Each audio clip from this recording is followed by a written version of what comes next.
સદગુરુ નિરાત મહારાજ બધારેલા હરિગુરુ સંતની જય.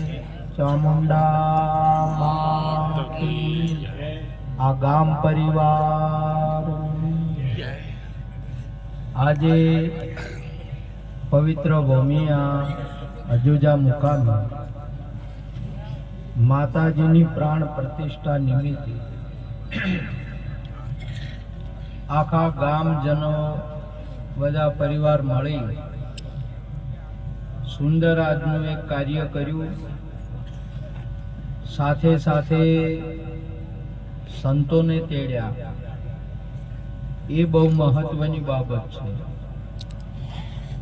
ભારતીય સનાતન સંસ્કૃતિની અંદરમાં હવન કરો, કથા કરો, ગમે તે કરો, પણ ભજન કરો તારે પૂર્ણાહુતિ થાય. સંતને તેડો ને તારે પૂર્ણાહુતિ થાય. ને સંત વગર કોઈ દાડો શંખ ના વાગે. જોઈ લો મહાભારતનો પરમ અધૂરું રહી જાય. પાંડવોએ યજ્ઞ કર્યો, આખો ભારત દેશ જમાડ્યો બધો, પણ જો સંત ન તેડે ને ત્યાં સુધી એ અધૂરા છે. આપણું શાસ્ત્ર પ્રમાણ આપે એ પરંપરા આજે ચાલતી આવે છે. તમે કોઈ પણ કાર્ય કરો, સંત તેડો ત્યારે જ એની પૂર્ણાહુતિ થાય અને સફળતા મળે.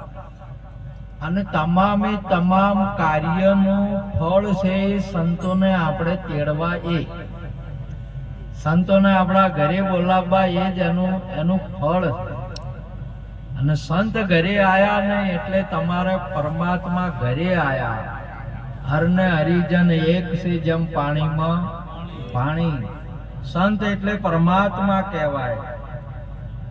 સંત સિવાય આ જગતની અંદરમાં બીજો કોઈ પરમાત્મા છે નહીં. કેમ કે પરમાત્માના બે સ્વરૂપ, એક સગુણ ને નિર્ગુણ. નિર્ગુણ સ્વરૂપ આપણને તો દેખાતું નહીં, કેમ કે એને જોવાની ઓખ આપણી પાસે છે નહીં. ભલે માતાજી આપણને પ્રતિષ્ઠા કરી, પણ તમને મૂર્તિ દેખાય, શક્તિ ન દેખાય. આપણે પ્રતિષ્ઠા કરીએ કેમ કે નિર્ગુણ છે. માતાજીનું સ્વરૂપ છે એ નિર્ગુણ છે. અને નિર્ગુણ આપણને એની આંખ મળે તો જ દેખાય, બાકી ન દેખાય.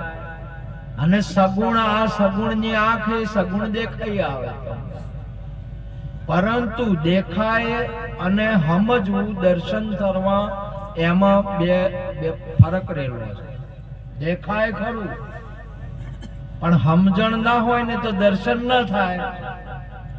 આજે કૂતર બિલાડાને સમજણ નહીં એટલે એ તો હોય તો રમવા આવે, રમી ફર્યા કરે, એટલે દર્શન ન થાય. કેમ કે એને સમજણ નહીં. આપણને જો સંત કે દેવ દેવતાઓની સમજણ ન હોય તો તમને દેખાય નહીં. એટલા માટે તો તમે ઘેર ભૂવો બોલો આવો છો, ભૂવાને દેખાય, તમને નહીં દેખાતું. જો તમારા ઘરનો જ ગોગો છે, પણ ગોગો બેઠા છે, ભૂવાને દેખાય, તમને નહીં દેખાતા. કેમ કે તમારા પાસે જોવાની વખત નથી. એટલા માટે મહાપુરુષે કહ્યું કે સમજણની વાત ન્યારી. સંતોભાઈ સમજણની વાત ન્યારી. આજે આ તમે જુઓ તો પ્રતિષ્ઠા કરી એટલે આપણા હગાવાલય વધારે હોય. આખા સમાજના આ ગામના જેટલા હગાવાલય એમને બધાને આમંત્રણ આપ્યું. વધારે ના વધારે એમાં હગો કરેલો હોય ને એમ હોય, વધારી ગયેલો હોય.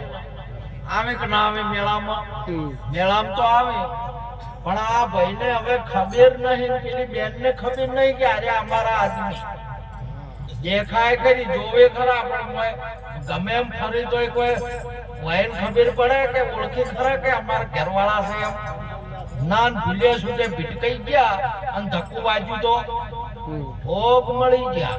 કે આવડી ડુંગળી જેવડી ઓકો છે, ભાળતો નહીં મારા સમજણ નહીં મળે. અને જો સુધી સમજણ ન મળે તો સુધી તમને ભેળો હોય પણ એનો આનંદ ના આવે. એમ દેવ દેવતા શું પરમાત્મા હરિ વ્યાપક સવત્ર સમાના પ્રેમ તે પ્રગટ હોય મેં જાના. આ શક્તિ અને પરમાત્મા તો વ્યાપક છે. અહીંયા આપણે પ્રત્યક્ષ ને પ્રગટ કરી. આજે શું કર્યું? પ્રગટ કર્યું. એક જગ્યાએ આપણે પ્રગટ કર્યું. તમારે બધે છે. આજે તમે નદી જતી હોય પાણી હોય, પણ પક્ષી કદાચ ચોચ મારીને પી લે, પણ તમારે પીવું હોય તો આપણે પીવું હોય માણસને ઘાટ બનાવવો પડે. પશુને માણસ પીવું હોય શું કરવું પડે? ઘાટ બનાવવો પડે તો પી શકે, નકે પી શકે નહીં. એમ વ્યાપક પરમાત્મા છે. શક્તિ કયો કે પરમાત્મા કયો, એ તો આપણી જોવાની ભાવના છે. સુંદર મહારાજે વાત કરી હતી.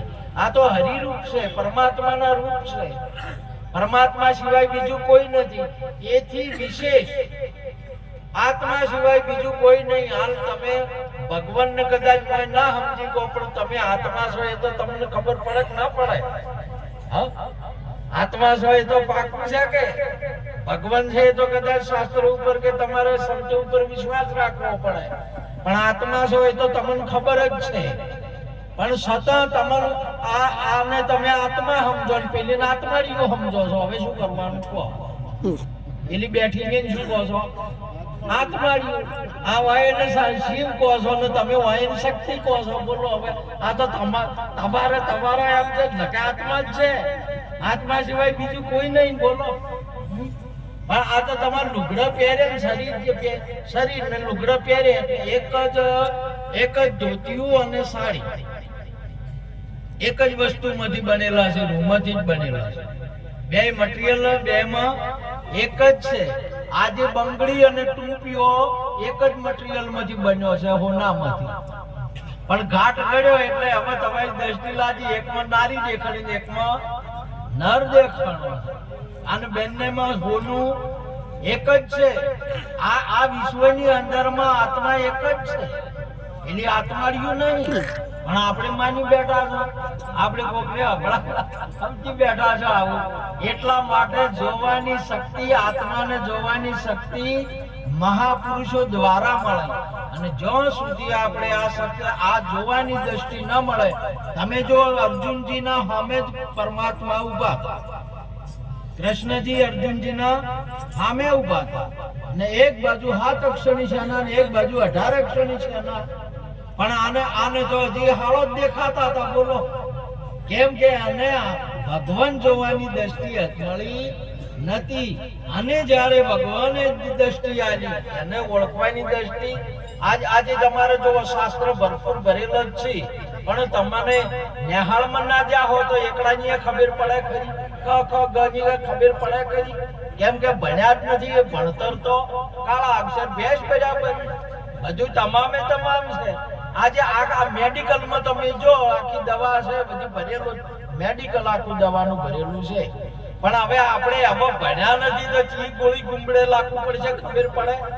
અને ભૂલ્યા શું કે આપણે લઈ ગયા તો 2 ગુંબડે હોય કે હોમાં હમણાં થઈ ગયો આવડું પડે. આ તો પડે છે શું આપણને આવડું પડે છે? કેમ કે એની સમજણ નથી લીધી. એટલા માટે સૌ પ્રથમ નમો ગુરુદેવ નહીં, જેને આપ્યું નિજ જ્ઞાન થકી ગોવિંદ ઓળખ્યા તો મટ્યા દેહ અભિમાન. તમારું માનવાનું મટી જાય. શું મટી જાય? માનવાનું મટી જાય. તમે માનો છો કે નહીં માનતા? માતાજીને માનીએ, ભગવાનને માનીએ, તમામે બધી બાબતને માનીએ છીએ, જાણતા નથી. એટલે માનવાનું છે કે જાણવાનું છે? મોન્યા કરતા જાણવાનું છે. અને જાણો તો પછી માનવામાં આવે? માનવાનું મટી જાય તમારે. એટલે કીધું કે મટી ગયું દેહ અભિમાન. એટલે આ માન મૂકીને આવો મેદાનમાં. તમે માનવાનું મિલીને મેદાનમાં આવો અને જાણી લો આ જીવની જાત. તમે કોણ છો એ જાણો. અને તમે જ્યારે તમારા આત્માને જાણશો ત્યારે તમારો આત્મા કહે કે વ્યાપક મારું રૂપ છે. આ તો તમે હજુ તેની અંદરમાં અત્યારે 35 વર્ષના થઈને બેઠા. એટલે 35 વર્ષના થઈને બેઠા એ શરીર છે કે આત્મા છે? તો તમારે કેટલા વર્ષ? તમે ક્યારના છો? અને શરીર તો આ જગ્યાએ અનેક વૃદ્ધ આગળના પુરુષોના કેટલાય અહીંયા જ્યાં અને કેટલાય પ્રગટ થાય. આત્મા એનો એ છે. આજે આ તબલા વાળા વગાડવા વાળા કેટલાય બદલાઈ ગયા. તાલ એના એ છે, જપતાલ, 3 તાલ, 1 તાલ. કેરવા આ એના એ તાલ છે જી. હાર્મોનિયમ વગાડવા વાળા બદલાઈ ગયા કેટલાય, રાગો કલ્યાણ થી ભેરવી સુધી એના એ છે. આ જ્ઞાન વાળા આ શરીરો સંતોનો બદલાઈ ગયા, જ્ઞાન હજી એનું એ છે. આ નિહાળોની અંદરમાં શિક્ષકો બદલાઈ ગયા, વિદ્યાર્થી બદલાઈ ગયા અને વિદ્યા હજી એની એ છે. આ જગતની અંદરમાં તમામે તમામ શરીરો બદલાઈ ગયો અને આત્મા એનો એ છે.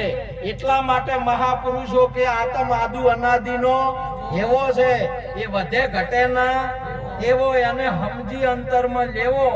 સાચા સદગુરુ વિના અલખ નોમ નિશાની કોણ લખાવે?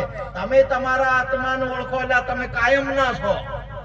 મોની બેઠા છે અને અમે આયેલા હોય આયેલા. આ તમે જુઓ જૂજનું છે ને બધું, આ માતાજીની પ્રતિષ્ઠા કરી એટલે આખું ગામ ભેળું થાય કે ના થાય?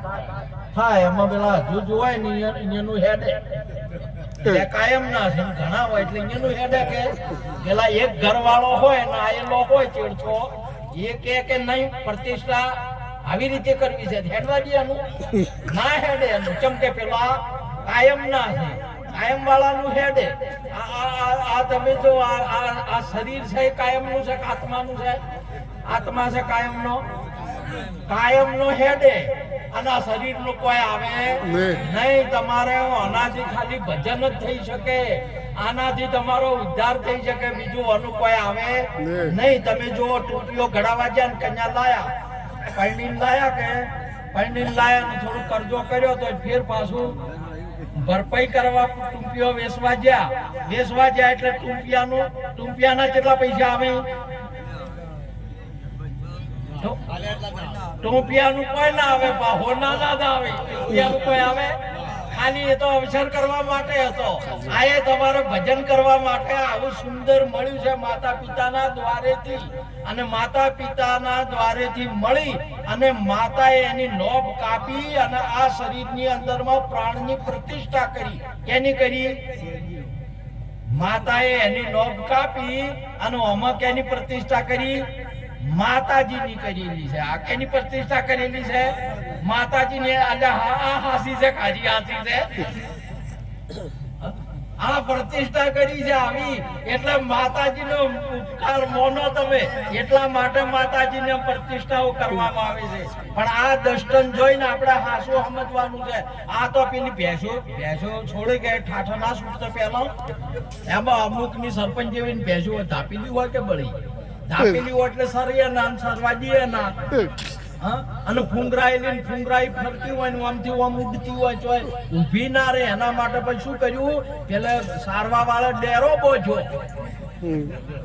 આવડો 2 વર્ષમાં જે હાજીએ નાખી કે પેલો થાય કે ઉડી નાખી ડેરો ચમ બોધવામાં આવ્યો ચોય ઉભા રહેતો નહીં. આ જગતની અંદરમાં જગતનો માણસ કોઈને નમતો નહીં, એના માટે આ ડેરા ઉભા કર્યા કે હોય નમતા શીખી. આ હોય થોડાક ઉભા રહે, નકે દારૂ જતા રહે, કોઈ તો અડ્ડે જતા રહે, કોઈ તો વ્યસનમ જતા રહે, રખડી જાળી ફરતા હોય ને બીજે જોય. એના માટે આ ડેરા બોધ્યા છે અને બોધવા જ જોવે કે આ કોઈ ઢોર હોય ઉભા રહે. કોમરોના માટે છે કે ના છે? ઢોરો માટે છે. એટલા માટે આદુ જુગ નમણ પથ મોટો, સેવા સંતોની કર્યા સાધુભાઈ વીણા ભજન કોણ કર્યા? હોય નમતો છો, હાથ જોડતા શીશો, કોક વળી અગરબત્તી કે ધૂપ હાલતા શીશો ના શીશો કોક એમ કરતા આવા તમે આપણે આ પેલો પગથિયે કેવરોય છે આપણો. અહીંયાથી આપણે જમ નિહાળમાં પહેલી શાળા પહેલી હોય, બીજી હોય, ત્રીજી હોય એમ જાવ. આ નવધા ભક્તિ જેને કહેવાય છે એ નવધા ભક્તિનું પગથિયું છે. અહીંયાથી આપણે ચડવાનું છે આગળ. એટલા માટે માતાજીની પ્રતિષ્ઠા કરી અને 3 વસ્તુ આપણને પ્રદાન કરી. માતાજીની પ્રતિષ્ઠા પછી આપણે કેટલી વસ્તુ મળી? આ શરીરથી પ્રાણથી હલન ચલન ઇન્દ્રિયો થવા માંડી એટલે ઇન્દ્રિયોથી કર્મ થવા માંડ્યો. આપણે કર્મ કરી શકવા માંડ્યા. પ્રાણ ના હોય તો આ તમે જો હાઈવે ઉપર જતા હોય તો ટ્રેક્ટર જતો હોય, પેલા બાઇક જતા હોય, મારુતિ જતી હોય, ખટારા જતા હોય એટલે ડ્રાઈવર લઈ જાય કે ખટારો લઈ જાય? ડ્રાઈવરે લઈ જાય, ડ્રાઈવરે હોય, ટાયરે હોય, બધું હોય ને હવા ના હોય તો ડ્રાઈવર લઈ જાય હોય નહીં. તારા આ બધા ટાયર કોઈ બોભણ ના હોય, કોઈ ક્ષત્રિય ના હોય, કોઈ વૈશ્ય ના હોય, શૂદ્ર ના હોય, નર ના હોય કે નાર ના હોય. આ બધા હવન જાવન શાનાથી થાય છે? હવાથી થાય છે. અને માંથી હવા નીકળી દીધો ભા ટાયર બધું પડ્યું રે, આત્મા અહીંયા પડ્યો રે, ડ્રાઈવરે પડ્યો રે, અને આ શરીરે પડ્યું રે. આ પ્રદાન આપણી કૃપા પ્રાણ જે પ્રતિષ્ઠા કરી આપણી માતાજી પ્રદાન કર્યું છે.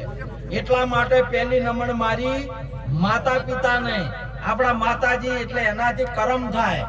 અને કર્મ વરદાન વિશ્વ કરી રાખા, જો જસ કરે સો તસ ફળ ચાખા. એની અંદરમાં ખોટો કર્મ કરીને હારા કર્મ કરો. આ તો હમણાં તમે મોદી શું મહાપુરુષે કહ્યું, સંતોની મેળી તમે માંડી શકો છો. સંતોની હારા કર્મ કરો તો આ કર્મ અહીંયા મળ્યા, વાણી મળી અને મન મળ્યું. આ માતાજીથી મળ્યું છે. આ વાણીથી તમે આજે જગતની અંદરમાં આખા જગતને જીતી શકો છો. વાણીથી આખા જગતની અંદરમાં તમે વ્યાપક થઈ શકો છો.